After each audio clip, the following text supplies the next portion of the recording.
Dear PhD program committer, hi, my name is Yishao. When I was 4 years old, my parents sent me to the piano classroom in kindergarten to start learning piano. To be honest, piano lessons were a good opportunity for me to escape from naps at first, and I enjoyed them as a child with 3 or 4 other children to play with. But after a year of study, my family couldn't support my piano lessons anymore due to financial reasons. I remember my mother taking the sheet music out of my bag before the morning I left for school and telling me that I would not be taking piano lessons anymore.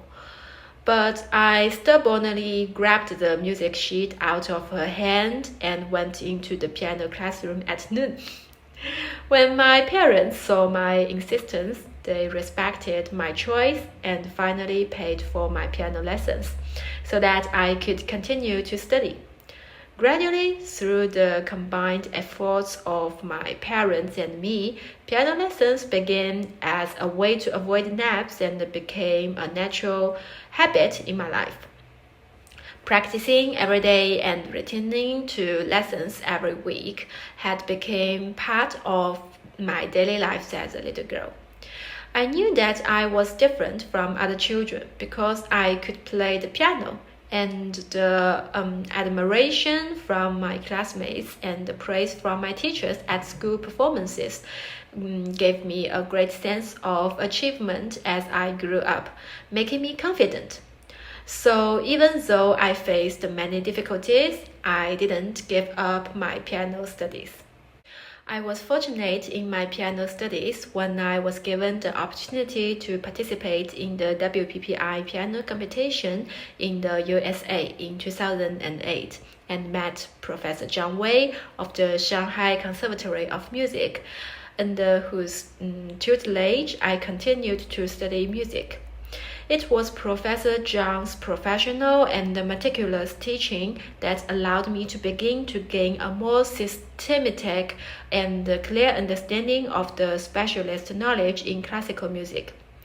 I began to pay more attention to the details of the music, and under his guidance, I gradually embarked on a more professional pace of musical study. And he opened new doors for me in the world of classical music. In my 3rd year of junior high school, I realized that studying piano and music had changed my once timid and broad strengths to the ordinary me to believe in myself. I also realized that when I was playing, the joy that music gave me was pure, and that playing always led me into a state of flow. In addition, I also realized that a good piano teacher should be able to lead students to discover the beauty of music, make them feel that, and make a difference in their lives. So I decided then that I wanted to be that kind of teacher in the future, and that I wanted to pursue a career in music education. With this desire, I enrolled in the music education department of the Shanghai Conservatory of Music in 2015. In October 2017, I went on an exchange trip to the University of Washington with a group of music education students from my school, where I studied the music pedagogy theory course and the wind conducting course. I learned about the training and the teaching methods of the marching band in the school music education in the US. In December of the same year, I also went to the Belarusian State Academy of Music with the female choir of the Department of Music Education of my college and performed with the choir of their school. And observing their choral conducting class and performing with their choir. During these visits, I learned about different music education philosophies and saw different approaches and specialties of music education from around the world. This broadened my academic horizons and had a positive impact on my own learning and research in music education theory and pedagogy. During my undergraduate and master studies, I also discovered a strong interest in the direction of vocal accompaniment. On the one hand, as a piano player, I face a great deal of performance anxiety when playing solo on stage. But when I am on stage with a singer, the level of performance anxiety is greatly reduced, which allows me to better enjoy and express the music on stage. On the other hand, as a music educator, I try to apply my own experience of performing to my teaching, often encouraging students to perform on stage as an ensemble, which helps children who are naturally shy and timid to overcome stage anxiety. At the same time, singing is one of the most important ways in which children learn music in school, and music teachers are often required to accompany their students on the piano. So, as a music teacher, my knowledge of singing and my ability to accompanying are also crucial to school music education. This is why I choose to spend a year in Vienna after my master's degree studying collaborative piano, which I believe it will also help me in my future research and practice in music education.